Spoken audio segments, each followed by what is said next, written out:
अस्सलाम वालेकुम everyone, hope you guys doing great. Welcome back to my channel. आज की वीडियो में हम लोग डिस्कस करेंगे म्यूचुअल फ़ंड के बारे में। तो स्टार्ट करते हैं म्यूचुअल फ़ंड को। म्यूचुअल जैसे कि नेम शो कर रहा है कि म्यूचुअल कलेक्टिवली फंड मतलब एक ऐसा फंड जिसमें कलेक्टिवली पैसे लगे, मतलब एक इंसान के नहीं बल्कि 2 या 3 म्यूचुअली पैसे लगे। जैसे म्यूचुअल हमारे फ्रेंड्स होते हैं, ठीक है। इसी तरह से म्यूचुअल मतलब कलेक्टिवली मिलजुल के पैसे लग एक फ़ंड बनता है, तो उसको हम म्यूचुअल फ़ंड कहते हैं। म्यूचुअल फ़ंड का जो बेनिफिट होता है वो ये होता है कि अगर आपके पास थोड़े पैसे भी हैं ना, तो आप उसको भी इन्वेस्ट कर सकते हो। आपको फिक्र करने की ज़रूरत नहीं है, आप म्यूचुअल फ़ंड में इन्वेस्ट कर सकते हो, ठीक है। तो ताकि वो सबके पैसे मिल के कोई सिक्योरिटीज़ ले ली जाए या कुछ कहीं पे इन्वेस्टमेंट कर दी जाए। जैसे हम लोग कह सकते हैं कि पर्सन है, उसके पास 30,000 है। एक पर्सन है, उसके पास है लेट्स से 70,000 है, ठीक है। तो एक पर्सन है, उसके पास 1 लाख है, तो ये हमारे पास 2 लाख बन गया, ठीक है। ये हमारे पास 2 लाख बन गया, ठीक है। मीन्स कि अब इन 2 lakhs को हम लोग किसी भी जगह में इन्वेस्ट कर देंगे, ठीक है। किसी सिक्योरिटीज़ में कर लेंगे, कोई बॉन्ड खरीद लेंगे, किसी प्रॉपर्टी में कर देंगे, डिफरेंट मीन्स होंगे, तो उन पे हम लोग इन्वेस्ट कर देंगे। तो ये होता है म्यूचुअल फ़ंड। मतलब अगर आपके पास थोड़े से पैसे हैं, आपके पास अगर आपकी एक सैलरी है, तो आप उसको भी म्यूचुअल फ़ंड के अंदर इन्वेस्ट कर सकते हो, ठीक है। और आपको कोई बहुत बड़ी अमाउंट नहीं चाहिए, आप थोड़े पैसों से भी म्यूचुअल फंड में इन्वेस्ट कर सकते हो। तो आते हैं इसकी डेफिनेशन की तरफ।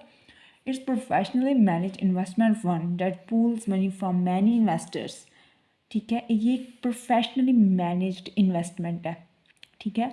मीन्स कि ये एक ऐसी इन्वेस्टमेंट है जो आप खुद नहीं करते, बल्कि एक प्रोफेशनली बंदा, ठीक है, एक इंस्टीट्यूट कह लें, वो इसको ले रहा होता है। जैसे अक्सर बैंक्स में हम लोगों को ईमेल्स आ रही होती हैं कि म्यूचुअल फंड में इन्वेस्ट करें, ठीक है, क्योंकि वो एक प्रोफेशनल लोग हैं और प्रोफेशनली उस चीज़ को मैनेज करेंगे। वो वहाँ पे इन्वेस्टमेंट हम लोगों की इकट्ठी करेंगे। अगर हमारे पास थोड़ी से भी पैसे हैं दैन हमको उसको इन्वेस्ट कर सकते हैं। तो वो उनको इन्वेस्टमेंट करेंगे। That pool money from many investor, ठीक है। मतलब पूल मतलब डिफरेंट लोगों से, मैनी इन्वेस्टर मतलब बहुत से लोगों से, 4 5 6 10 12 14 20, ठीक है, 100 लोगों से, 100 इन्वेस्टर से, 100 200 इन्वेस्टर, डिफरेंट मैनी इन्वेस्टर, ठीक है, कोई भी हो सकती है नंबर। उन सब से हम लोगों ने पैसे लिए, ठीक है। जैसे 30 लिया, 70 लिए, इस तरह से हम लिए। और पूल यानी कि एक जगह पे लगा फेंक दी और कलेक्ट करके कहीं पे इन्वेस्ट कर दिए। तो ये होता है म्यूचुअल फंड, ठीक है, कि आपने बहुत से लोगों से पैसे लिए। नेवर मैटर के वो पैसे थोड़े हैं या ज़्यादा हैं, ठीक है, ये चीज़ मैटर नहीं करती।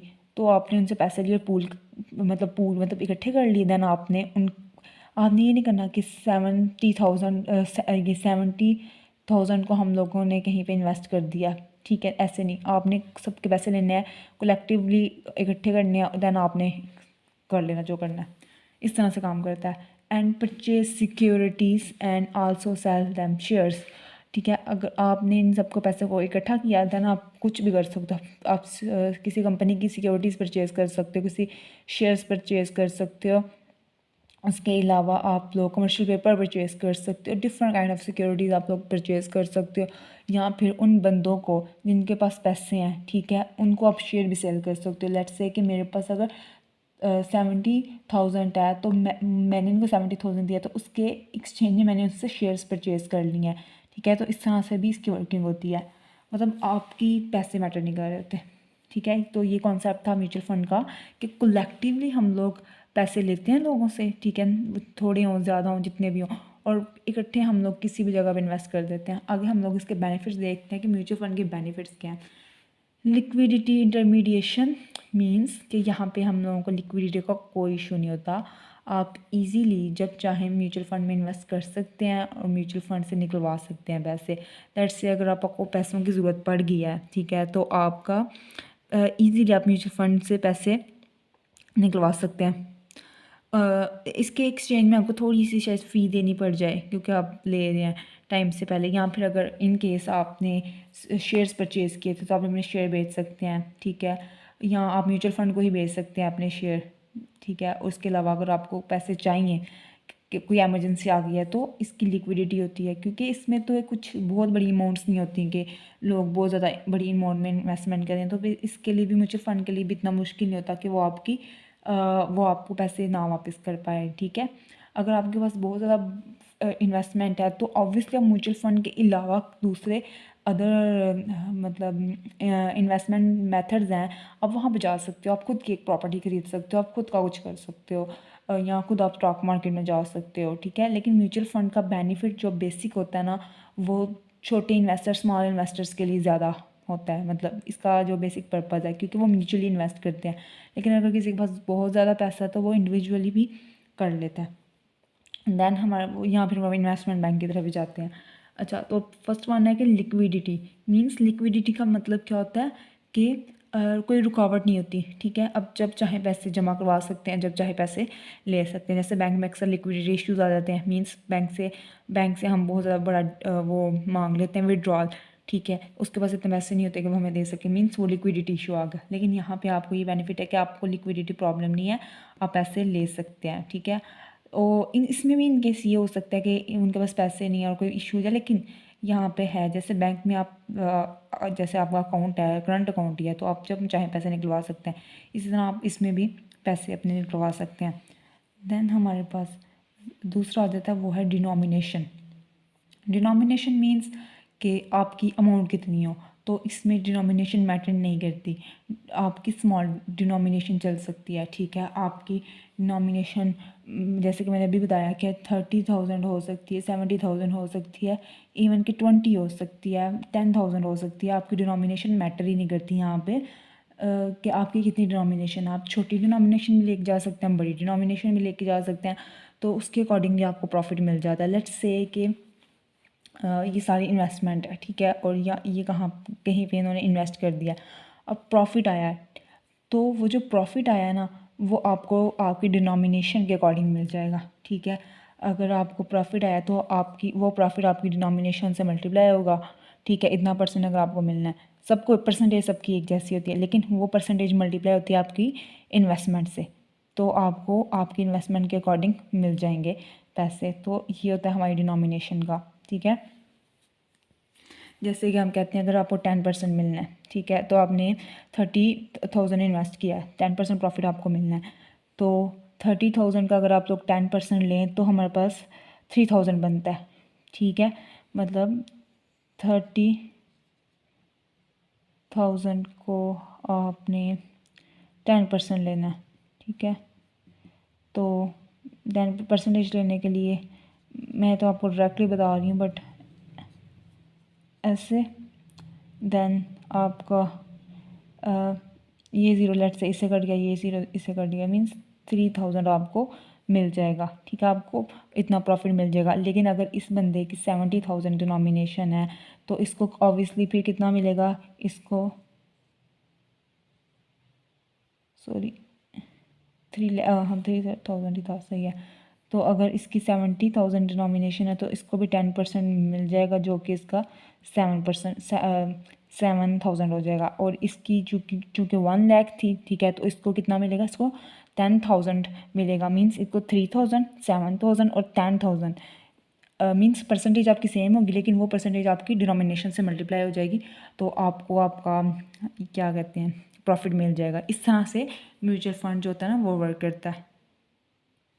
देन हमारे पास आते हैं cost advantage, then third one हमारे पास है डाइवर्सिफिकेशन। इसका मतलब ये है कि म्यूचुअल फंड में जब भी आप इन्वेस्ट करते हैं तो आपके पास डाइवर्सिफिकेशन होती है।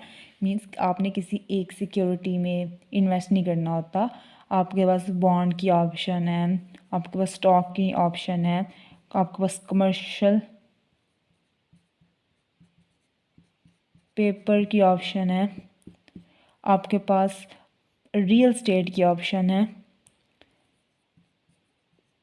आपके पास प्रॉपर्टी मतलब रियल स्टेट हो गया, और उसके अलावा आपके पास डिफरेंट ऑप्शंस हैं, ठीक है। आप किसी एयरपोर्ट में इन्वेस्ट कर सकते हो, प्राइवेट एयरपोर्ट है, इसके अलावा आप कोई एयरप्लेन है और कुछ भी है, किसी कंपनी में इन्वेस्ट कर सकते हो, कुछ भी आप कर सकते हो। आपके पास डिफरेंट मीन्स के आपके पास डाइवर्सिफिकेशन है, ठीक है।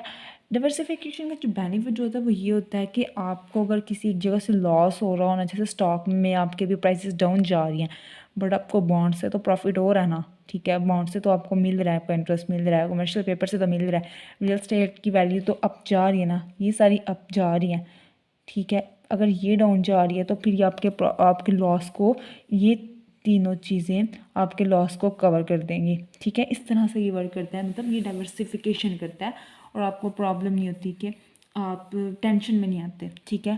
क्योंकि एक जगह से नुकसान होगा, दूसरी जगह से होगा, अब हर जगह से एक एट अ टाइम तो हमें नुकसान नहीं हो सकता।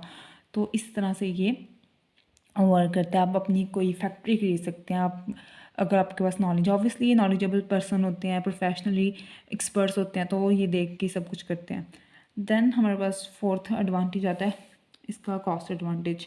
अच्छा जी, तो कॉस्ट एडवांटेज का क्या यहाँ पे मतलब है कि हमें कॉस्ट कम पड़ती है। ये इसका ये मतलब नहीं है कि हम लोग 3000 या 20,000 से भी में इसमें इन्वेस्ट कर देते हैं। कॉस्ट एडवांटेज यहाँ पे ये है कि यहाँ पे जो ब्रोकर होता है, ठीक है, जो आपको अपनी सर्विसेज प्रोवाइड करता है, उसकी जो फ़ी होती है वो बहुत कम होती है, वो ज़्यादा फ़ी चार्ज नहीं करता। इसका ये बेनिफिट है कॉस्ट एडवांटेज में कि उसकी फ़ी कम होती है, और इसके अलावा वो दूसरे, जैसे कि अगर आप चले जाएं स्टॉक मार्केट के अंदर, ठीक है, वहाँ पे जो ब्रोकर बैठे होंगे उनकी फ़ी बहुत ज़्यादा होगी रिलेटिवली म्यूचुअल फंड्स से। तो ये हमारे पास कॉस्ट एडवांटेज आ जाता है कि हमें लेस फ़ी पे करनी पड़ती है। ऑब्वियसली जब आप 20,000 30,000 50,000 इन्वेस्ट कर रहे हैं तो आप कितनी फ़ीस दे सकते हैं, आप वो आपसे क्या एक्सपेक्ट कर सकते हैं कि आप उनको कितनी फ़ीस दे सकते हैं। सो उनकी जो होता है ना, आपको कॉस्ट एडवांटेज मिल जाता है, रादर कि आप स्टॉक मार्केट की तरफ जाएँ या किसी और जगह की तरफ जाएँ जहाँ पे आपको ज़्यादा कॉस्ट बियर करनी पड़े, ब्रोकरेज फीस ज़्यादा बियर करनी पड़े। तो यहाँ पे आपको कॉस्ट एडवांटेज मिल जाता है। The fifth one is managerial expert, मतलब उनको मैनेज कर सकते हैं वो, उनके पास मैनेजरियल एक्सपर्टीज़ होती हैं। जो बंदा इन स्टॉक म्यूचुअल फंड को इन्वेस्ट करता है वो ऑब्वियसली कुछ देखभाल की इन्वेस्टमेंट करता है, वो ऐसे ही तो नहीं ना कर देता, क्या उसको कहते हैं, अंधाधुंध तो इन्वेस्टमेंट नहीं ना कर देता, क्योंकि ऑब्वियसली उसकी एक सैलरी है, सैलरी उनकी बेसिक सैलरी है, और बेसिक सैलरी कम होती है। उनको जो असल प्रॉफिट होता है ना वो उनकी कमीशन पे होता है। मतलब अगर वो अच्छी जगह डिसीजन लेंगे, अच्छी जगह इन्वेस्ट करेंगे और प्रॉफिट होगा, उसके ऊपर फिर उनका, लेट्स से उनकी सैलरी 20,000 है, लेकिन अगर वो अच्छा डिसीजन लेते हैं, ठीक है, और म्यूचुअल फंड में बेनिफिट होता है, प्रॉफिट हाई होता है, तो उनको 1 लाख तक का भी कमीशन मिलता है। तो सैलरी बेसिक तो ये होगी, बट कमीशन से उन्होंने इतना अर्न कर लिया तो वो 1,20,000 आराम से अर्न कर सकते हैं। मीन्स हर चीज़ उनके कमीशन पर डिपेंड कर रही होती है। अगर परफॉर्म अच्छा करेंगे, मैनेजरियल एक्सपर्टीज़ दिखाएंगे अपनी, ठीक है, उनके डिसीजन सही होंगे, अच्छी जगह सोच समझ के इन्वेस्टमेंट करेंगे, तो उनको फ़ायदा है, तो उनको फ़ायदा है, हमें फ़ायदा है। तो इस तरह से ये काम होता है कि ये बेनिफिट है म्यूचुअल फ़ंड के कि वो आपको नुकसान नहीं करेंगे, क्योंकि अगर वो आपका नुकसान करेंगे तो उनका खुद का नुकसान होगा, लोग उनको पैसा नहीं देंगे, उनको कमीशन नहीं मिलेगा, वो वर्क नहीं कर सकते और वो ठप हो जाएगा। सो यहाँ पे विन विन सिचुएशन चल रही है, ठीक है, आपको भी बेनिफिट है और उनको भी बेनिफिट है। सो ये था basic concept of mutual fund और benefit of mutual fund. I hope आप लोगों को इसके कंसेप्ट की और इसके जो बेनिफिट्स हैं वो समझ आ गए हों, और आप अगर चाहें तो इन्वेस्ट कर सकते हैं म्यूचुअल फ़ंड के अंदर, क्योंकि जहाँ तक मुझे लगता है ये काफ़ी सेव है, और क्योंकि छोटी डिनोमिनेशन से आप स्टार्ट कर सकते हैं अगर आपके पास थोड़े पैसे हैं। तो अब तक के लिए thank you so much for watching my video. So अगर आपको ये वीडियो अच्छी लगी तो इस चैनल को सब्सक्राइब करें, इस वीडियो को लाइक करें। Thank you so much.